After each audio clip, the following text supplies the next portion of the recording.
গতকাল থেকে একাধিক টানাপোড়েন। ইডির প্রতীক জৈনের দফতরে হানা দেওয়া এবং তারপর মুখ্যমন্ত্রীর সেখানে পৌঁছে যাওয়া এবং তারপরের ঘটনা পরম্পরা আমরা আজকেও সকাল পর্যন্ত দেখতে পাচ্ছি এবং মুখ্যমন্ত্রী আজকে প্রতিবাদে পথেও নামছেন। কিন্তু আইনের ভাষা কি? আইন কি বলছে? এই মুহূর্তে আমাদের সঙ্গে রয়েছেন আইনজীবী তথা সিপিআইএম নেতা বিকাশ রঞ্জন ভট্টাচার্য। বিকাশদা, গতকাল থেকে আপনি দেখেছেন, এই মুহূর্তে দাঁড়িয়ে কি বলবেন? মানে ইনভেস্টিগেশন বা এটাকে কিভাবে দেখছেন? কথা হচ্ছে যে এ রাজ্যের মুখ্যমন্ত্রী বিশৃঙ্খলা তৈরি করতে খুব পারদর্শী। আজ পর্যন্ত এমন কোনো কাজ উনি করেননি যে কাজের মধ্য দিয়ে বলা যেতে পারে যে সংগঠিতভাবে শৃঙ্খলিতভাবে সভ্য আচরণের সঙ্গে তিনি কাজ করেছেন। ভুলে যাবেন না যে মুখ্যমন্ত্রীর ইতিহাসটা কি। যখন রাজীব কুমার সর্বদা তদন্ত, সুপ্রিম কোর্টের নির্দেশে তদন্ত হচ্ছিল, রাজীব কুমারকে সিবিআই জিজ্ঞাসাবাদ করতে এসেছিল, তখন তিনি মুখ্যমন্ত্রী হিসেবে রাস্তায় নেমে পড়লেন, সিবিআইয়ের কাজকর্মে বাধা দিলেন এবং নাটক করে কার্জন পার্কে 3 দিন তিনি মন্ত্রিসভা চালালেন। তারপর নারদা, সেই নারদা কাণ্ডে যখন নাকি পুলিশ গিয়ে সিবিআই গিয়ে কয়েকজন ওদের নেতাদের হেফাজতে নিলেন, সেখানেও মুখ্যমন্ত্রী চলে গিয়েছিলেন। আসলে উনি জানেনই না, উনি বোঝেনই না যে মুখ্যমন্ত্রী পদটা কী। উনি গুন্ডামি করে ক্ষমতায় এসেছেন, ওর কাছে গুন্ডামিটা হচ্ছে একমাত্র রাস্তা। কোনো সভ্য সাংস্কৃতিক সাংবিধানিক পথ উনি মানেন না। কালকে যখন তদন্ত করতে গিয়েছে, প্রথমত আইপ্যাক হচ্ছে একটা সংস্থা, যে সংস্থা তাদের যা পেশাগত কাজ করেন তাদের সঙ্গে দুর্নীতির অভিযোগ যুক্ত হয়ে পড়েছে। এই কয়লা পাচার, বালি পাচার, শিক্ষক নিয়োগের দুর্নীতির টাকা। ইডি সিবিআই তদন্ত তাদের উদ্যোগে করছে না, এটা প্রত্যেকের বোঝা উচিত। ভারতবর্ষের সমস্ত রাজনৈতিক দলের এটা বোঝা উচিত যে পশ্চিমবঙ্গের বুকে ইডি সিবিআই তদন্ত হচ্ছে আদালতের নির্দেশে। এটা অন্য রাজ্যের ইডি সিবিআই তদন্তের মতো নয়, যেখানে প্রশাসনিক নির্দেশে তদন্ত হচ্ছে। আদালতের নির্দেশে তদন্ত হচ্ছে। সেই তদন্ত করতে তদন্তকারী সংস্থা তারা একটি অফিসের দপ্তরে বা সেই অফিস সংক্রান্ত যে সমস্ত তাদের দপ্তর আছে, বাড়ি আছে, সেখানে তারা তদন্তের কাজে গিয়েছেন। বাধা দিচ্ছেন কে? মুখ্যমন্ত্রী, যিনি শপথ নিয়েছেন সংবিধান ছুঁয়ে যে সংবিধানের মান মর্যাদা রক্ষা করবেন। তিনি গিয়ে সেখানে গুন্ডামি করলেন এবং রাজ্যের পুলিশকে সঙ্গে নিয়ে। আমার তো অনেক বড় প্রশ্ন, এই সমস্ত রাজ্যের পুলিশ কর্তা যারা ছিলেন তাদের জবাবদিহি করতে হবে। আপনাদের কেউ কোনো অধিকার দেয়নি যে একজন অপরাধ করছেন সে অপরাধের সঙ্গে সঙ্গী হওয়া। আজকে নিরাপত্তার নাম করে মুখ্যমন্ত্রী যদি কারো বাড়িতে গিয়ে হামলা করেন বা কাউকে খুন করেন, তো রাজ্য পুলিশকে সেটাকে অনুমোদন দেবে নাকি? না, তাদের কাজ হচ্ছে নিয়ম ব্যবস্থা নেওয়া, যাতে অপরাধ সংগঠিত না হয় এবং যে অপরাধ সংগঠিত করছে তাকে হেফাজতে নেওয়া, কিন্তু প্রাথমিক কাজ। সেই কাজ নিয়ম নীতি ভেঙে চুরে তছনছ করে দেওয়া হয়েছে গতকালকের ঘটনায়। এবং তিনি সেন্টিমেন্ট তৈরি করার চেষ্টা করছেন। অন্যান্য রাজ্যে ইডি সিবিআই যারা সরকারি নির্দেশে কাজ করে, এই রাজ্যে কিন্তু ইডি সিবিআই, আবারও বলছি, তারা করছেন আদালতের নির্দেশে। আদালতে বহু লড়াই হয়েছে, তারপরে তদন্ত চালু হয়েছে। সেই তদন্ত হলে পরে দুর্নীতি যারা করেছেন সেই দুর্নীতি মূলত, দেখুন, আমি ধারাবাহিকভাবে বলে আসছি যে সমস্ত দুর্নীতির মাথা হচ্ছে রাজ্যের মুখ্যমন্ত্রী। তৃণমূল কংগ্রেসের প্রধান তিনি সমস্ত দুর্নীতি পরিকল্পনা করে করেছেন। এখন যেই দুর্নীতির বিরুদ্ধে তদন্ত হয় তখনই তিনি রাস্তায় নেমে পড়েন। তার কারণ তিনি অসভ্যতা করতে চান, তিনি বিশৃঙ্খলা সৃষ্টি করতে চান, বিশৃঙ্খলা সৃষ্টি করে মানুষের মনে ভয় তৈরি করতে চান। আরেকটা কারণ হচ্ছে, যত নির্বাচন এগিয়ে আসছে তত তিনি পালাবার পথ খুঁজছেন।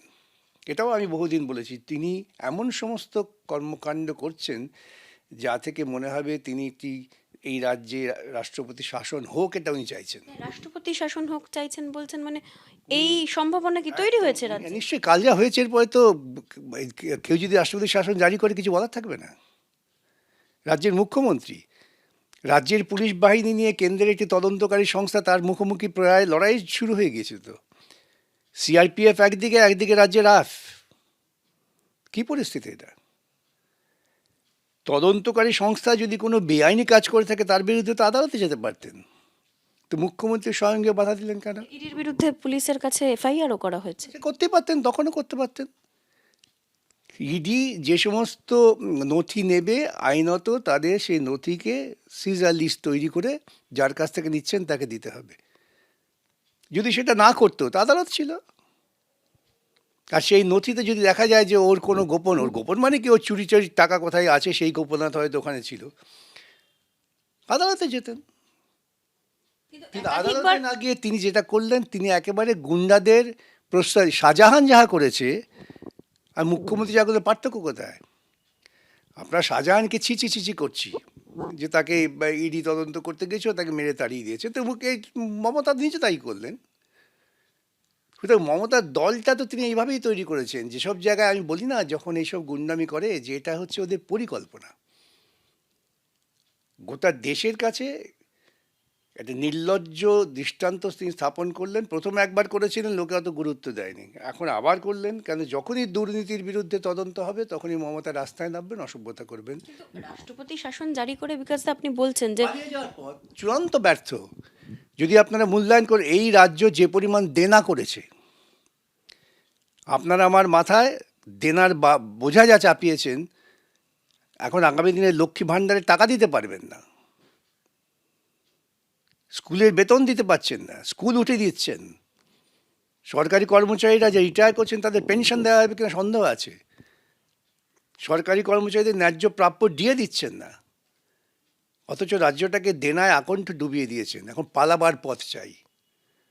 পালাবার পথটা কি এইসব কাণ্ড করে রাষ্ট্রপতি শাসন হয়ে বলে, দেখো রাষ্ট্রপতি শাসন হয়ে তখন ছিচকাদুনে কাঁদবেন, কেঁদে একটা কেঁদে বিষয়ে জানতে চাইবো যে বা ইডি সিপিআই অন্যান্য জায়গায় আপনাদের দলের তরফ থেকে হোক বা আপনারা অভিযোগ করেন যে পলিটিক্যাল টুল হিসেবে ব্যবহার করা হয়, কিন্তু আজকের দিনে দাঁড়িয়ে এই রাজ্যের ক্ষেত্রে তাহলে সেটা অন্য কথা বলছেন কেন? বলি, এই রাজ্যে প্রত্যেকটা তদন্ত হচ্ছে হাইকোর্টের এবং সুপ্রিম কোর্টের নির্দেশে। অন্য রাজ্যে তদন্তটা শুরু হয় প্রশাসনিক স্তরে। এই মৌলিক পার্থক্যটা বুঝতে হবে। আজকে যদি এখানে ইডি সিবিআই তারা স্বতঃপ্রণোদিত হয়ে তদন্ত করতেন, তাহলে আমি বুঝতাম যে তারা স্বতঃপ্রণোদিত হয়ে করছেন, নিশ্চয়ই তাহলে তদন্তকারী সংস্থাকে যারা নিয়ন্ত্রণ করেন তাদের কোনো ভূমিকা আছে। এখানে তো তদন্তকারী সংস্থাকে যারা নিয়ন্ত্রণ করেন তারা তো কোনো তদন্ত করতে চাননি। এই তদন্তটা তো আদায় করা হয়েছে আদালতে মামলা করে। তদন্ত যাতে না হয় তার জন্য তৃণমূল কংগ্রেস কোটি কোটি টাকা খরচা করেছেন আদালতে গিয়ে, তারপরে তদন্ত হচ্ছে। দুটোর মধ্যে মৌলিক পার্থক্য আছে। এই মৌলিক পার্থক্যটা অনেকে জানে না বা বোঝে না, কিংবা খুব পরিকল্পনা করে অন্য রাজ্যের ইডি সিবিআইয়ের যে কুকর্ম তার সঙ্গে এই রাজ্যেরটাকে গুলিয়ে দিয়ে একটা ঘোলাটে পরিবেশ তৈরি করতে চাইছেন। মূল লক্ষ্য দুর্নীতিকে বাঁচাও, এবং সেটা হয়তো কেন্দ্রীয় সরকারের একটা প্রচ্ছন্ন মদত আছে। তা না হলে গতকাল ইডি ওখানে অবিলম্বে ওই গ্রেপ্তার করা উচিত ছিল, সাক্ষ্য প্রমাণ লোপাটের অভিযোগে এবং সরকারি কাজকর্মে বাধা দেওয়ার অভিযোগে। মানে সেই প্রভিশন আছে বলছেন? আমাদের বামপন্থী কর্মীদের গ্রেপ্তার করা হয় কেন মিছিল মিটিং করতে গেলে? সরকারি কাজে বাধা দেওয়া হয়েছে বলে।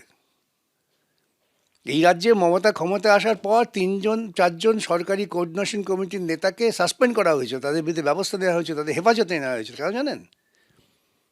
যে তারা তাদের ঊর্ধ্বতন কর্তৃপক্ষের কাছে ডেপুটেশন দিতে গিয়েছিল। অভিযোগ হয়েছে সরকারি কাজে হস্তক্ষেপ, সরকারি কর্মচারীর বিরুদ্ধে সরকারি কাজে হস্তক্ষেপের জন্য তাদের জেলে পাঠানো হয়েছিল, যেহেতু তারা বাম আদর্শে বিশ্বাস করে। সেই রাজ্যের মুখ্যমন্ত্রী প্রকাশ্যে দাঁড়িয়ে গুন্ডামি করছেন, এটা নিছক গুন্ডামি। আর এর বাইরে আমি কিছু মনে করি না। আমি আমার ফেসবুকেও বলেছি, এবং আরও নির্লজ্জের মতো হচ্ছে যে একদল মানুষ দেখছেন এই দুর্নীতি এবং গুন্ডামির পক্ষে পথে নামছেন, সমাজটাকে কোথায় নিয়ে গেছে। পালাবার পথ পাচ্ছেন না, সেই জন্য একটা পালাবার পথ চাই। এখানের এই জায়গার ক্ষেত্রে বলছেন যে ইডি এবং সিবিআই এর যা পারফরমেন্স রেট, এই রাজ্যে এই ইনভেস্টিগেশনগুলোর ক্ষেত্রে এক, ভরসা রাখার কোনো জায়গা আছে কিনা, দুই, যে যদি এই ঘটনাটাই সত্যি হয় যে মুখ্যমন্ত্রী আপনি যেরকম অভিযোগ করছেন যে তিনি গুন্ডামি করেছেন, তাহলে সেই গুন্ডামিটা ইডি আটকাতে পারলো না কেন, এবং তাদের সামনে দিয়ে সেই ফাইলগুলো নিয়ে বেরোনো গেল কিভাবে? এই কথাই তো আমি বলেছি, আবারও বলছি, যে এখানেই বোঝা যায় যে ইডি সিবিআই আদালতের নির্দেশে তদন্ত করলেও তদন্তর ক্ষেত্রে তাদের নিষ্ঠার ঘাটতি আছে। এবং সেখানেই আমরা দাদা দিদির গপ্পর কথা, ঘটনা প্রমাণ হচ্ছে বলি। কালকে ওই জায়গায় মুখ্যমন্ত্রীর বদলে যদি মৌমিতা যেত ফাইল নিয়ে আসতে, ইডি কী করতো? সঙ্গে সঙ্গে তাকে গ্রেপ্তার করে তিহার জেলে পাঠিয়ে দিত। আর এখানে ইডি তদন্ত করতে গেছি, ইডি বাহিনী নিয়ে একজন মুখ্যমন্ত্রী ওদিকে ঢুকলেন, ফাইল নথিপত্র নিয়ে চলে গেলেন, আর ইডি নীরব দর্শক। এখানেই তাদের নিষ্ঠার প্রশ্ন আছে। কোনো লিগ্যাল স্টেপ নেবেন? বিকজ আমাদের তো লিগ্যাল স্টেপ নেওয়ার আশ্বাস কিছু নেই, মানুষকে অ্যাওয়্যার করা ছাড়া। কেন আইনের ভাষায় যারা অভিযুক্ত এবং যারা ক্ষতিগ্রস্ত, এখানে বলতে পারি আমরা যে ইডি, তাদের তদন্তে বাধা দেওয়া আছে, তাদের ব্যবস্থা নিতে হবে। এখানে আজকে আমি মামলা করতে গেলে তারা হয়তো বলবে তোমার কি, তদন্তকারী সংস্থা তারা তো এ ব্যাপারে কোনো রকম অভিযোগ করছে না। আমাদের যেটা দায়িত্ব, সেই দায়িত্বটা আমরা পালন করছি, মানুষকে অ্যাওয়্যার করা, যে কোন পথে পশ্চিমবঙ্গকে কোন অন্ধকার জায়গায় নিয়ে যাচ্ছে এটা সম্পর্কে সচেতন হও। এই পরিস্থিতিতে রাজ্যপাল রাজভবনে সেখানেও হুমকি দেওয়া হয়েছে। গতকাল যখন সমস্ত কিছু এরকম চললো, রাত্রে এই খবর এসছে যে রাজ্যপাল তিনি থ্রেট পাচ্ছেন। তাহলে আর কি, তাহলে তো আমার যে বক্তব্য এক মিলিয়ে যেতে চাইছে। রাজ্যপালকে যদি থ্রেট করা হয় তাহলে অবশ্যই বলতে হবে যে কনস্টিটিউশনাল অথরিটি আর আন্ডার থ্রেট। সেই পরিস্থিতিতে অমিত শাহ, মোদি বলতেই পারে যে 356 করে দিলাম, এবং তখন মমতা রাস্তা বেরবে, কাঁদবে, ছিচকাদুনে যে আমাকে সরিয়ে দিল। কেন উনি জানেন সরাসরি মোকাবিলা করতে নির্বাচনে এখন তিনি ভয় পাচ্ছেন। বিজেপির সঙ্গে গোপন আঘাত করে চলছে না, বামপন্থীদের উত্থানটা হচ্ছে, বুঝতে পারছেন, মাঠে ঘাটে পথে, সেই ভয় আতঙ্কে আছে। এবং এইটা যদি তদন্ত ঠিকমতো ইডি করতো তাহলে এই যে কয়লা চুরি, বালি চুরি, একেবারে হরিশ্চন্দ্র ডিস্ট্রিক্টকে হেফাজতে নিতে হতো। ইডির ভূমিকা নিয়ে একাধিক প্রশ্ন থাকলেও এই রাজ্যে যা তদন্ত হচ্ছে আদালতের নির্দেশেই হচ্ছে, এবং সচেতনভাবে রাষ্ট্রপতি শাসনকে কি ডাকা হচ্ছে, সেই প্রশ্নই উস্কে দিলেন আইনজীবী তথা বাম নেতা, সিপিআইএম নেতা বিকাশ রঞ্জন ভট্টাচার্য। জি 24 ঘন্টার জন্য ক্যামেরায় শুভ্র ঘোষের সঙ্গে মৌমিতা চক্রবর্তী, কলকাতা। বাংলার আওয়াজ, বাঙালির আবেগ, জি 24 ঘন্টা।